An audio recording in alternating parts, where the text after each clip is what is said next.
এখনো সময় আছে ওদের।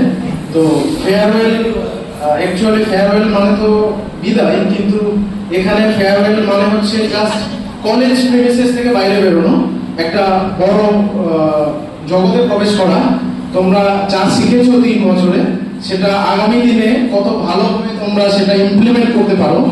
তো আমি একটা কথাই বলবো যে যখনই কোনো ফেয়ারওয়েল হয়, আমি আমার কলেজ টাইমের যে ফেয়ারওয়েল আমরা যেটা করে এসেছিলাম বা আমরা যেটা যখন বেরিয়ে এসেছিলাম সেই সময়ের কথাটা আমার মনে পড়ে।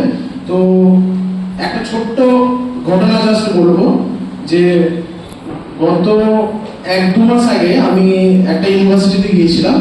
যখন গিয়েছি ঘটনাক্রমে সেখানেও ফেয়ারওয়েল হচ্ছিল, তো আমি সেখানে পার্টিসিপেট করেছিলাম। মানে সেখানকার এমএসসি যে 2nd ইয়ারের স্টুডেন্টস তাদের ফেয়ারওয়েল ছিল। তো সেখানে একজন প্রফেসর একটা কথা বলেছিল, যেটা তোমাদেরকে বলেই আমি শেষ করব।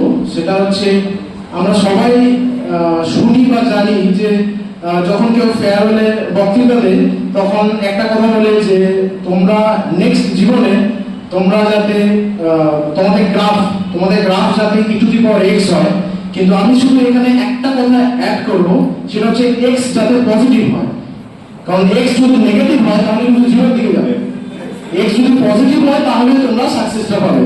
তো এটাই বলার যে তোমাদের e⁻x যেন গ্রাফ হয় আর সেই x টা যেন পজিটিভ হয়। ধন্যবাদ।